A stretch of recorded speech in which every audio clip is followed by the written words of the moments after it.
Hi everybody, welcome back to Jill of All Trade and Master of None. Today we're going to be making borscht soup. And I'm going to start by boiling my beets. I've left the roots or the tail on. I've left the top of the stems on.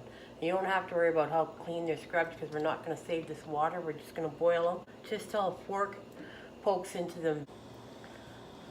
Okay, the beets been boiling about an hour and 15 minutes, and I'm going to show you how to poke a fork, and it's going to be hard to poke it in, but it's going to go in, and that's kind of what you want. And you'll see the skin is lifting off it. What we're going to do is shut them off. Take an apparatus that you have at home, any kind of something like this, colander or whatever, to lift these beets out, or a soup spoon, whatever. Put them in a bowl. Then transfer them over to your sink, and we're going to run a little bit of cold water on them. And we'll just squeeze off the skins. I'll show you. Okay, I have my beets in here. I'm just going to show you how to do them hot. Squeeze them. The skin will come right off. Like that. If you want to put gloves on, put gloves on if you don't want to stain up your hands. You don't have to have gloves on, but do them pretty hot. The skins come off easy when they're hot. Just give them a little rinse. You don't have to do 10 pounds of beet. If you only want to do 2 pounds, then cut all the ingredients by a fifth. See how they peel so nice? Just squeeze and peel comes right off. Okay, I wanted to show you that I was grating the beets right into the soup pot, and I would like this so that they'll cook at the same time. The reason you didn't cook your beets fully is because you're going to cook for an hour with the rest of the potato and the carrot and the egg. Okay, I've got all my beets shredded. I've had to split in 2 pots because it wouldn't all fit in this one pot. I usually put it in a blue canner, but I decided to do it in the soup pot today. So I'm putting in 4 cups of carrots. And I've shredded them the same way so they'll cook the same way. I'm going to kind of eyeball it and put 3 of the cups in there and 1 of the cups in here. Divide it between the 2. Okay, and my hands are clean, so I hope you don't mind any of my hand. Onion. 2 whole white onions that I ground up real fine. I'm going to put a third of it in here. Some in there. And 5 cups of shredded potatoes. You want shredded potatoes because potatoes are a natural starch.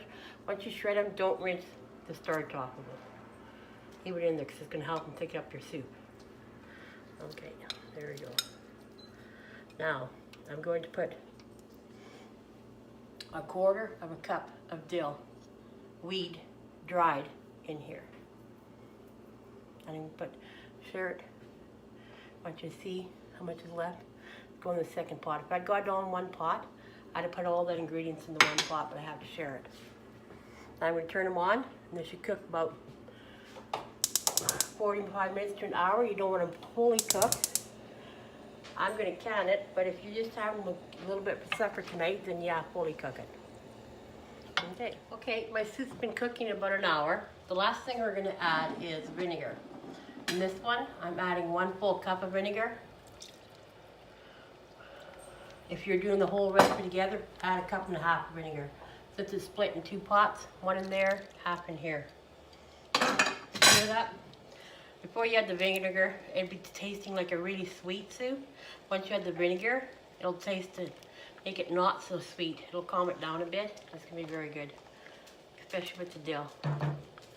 And the reason I make so much, you probably think I'm crazy, is because I actually sell my canning.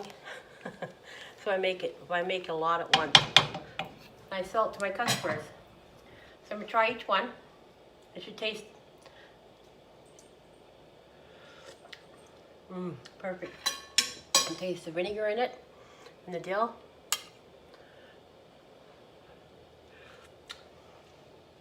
Oh, very good. Okay, I'm gonna can it up. And I've got my warm bath here. I have my lids in it. I've got my jar. I've got my plastic cup that won't get hot. And I've got my funnel, my jars. And you jar them up the exact same way you jar up any vegetable, whether it's pickled carrots or the apples or whatever. Because what it is, there's no meat in here at all, so you don't have to worry about the meat. And make sure you get enough liquid in each jar. If you over pour, like I just did, take it back over there and pour some back in. clean your lid off. Clean your jar off. Well, I may as well show you. I usually never overboard, but this time today I did. So wipe your jar off, and it'll seal. And you can store it with all the rest of your canning in a cool room. Like I said, it stores 6 to 8 months. Leave it on your counter for the day, a couple days before you move it. So there's my borscht soup. I just added a dollop of sour cream and a little bit of dill on top of it.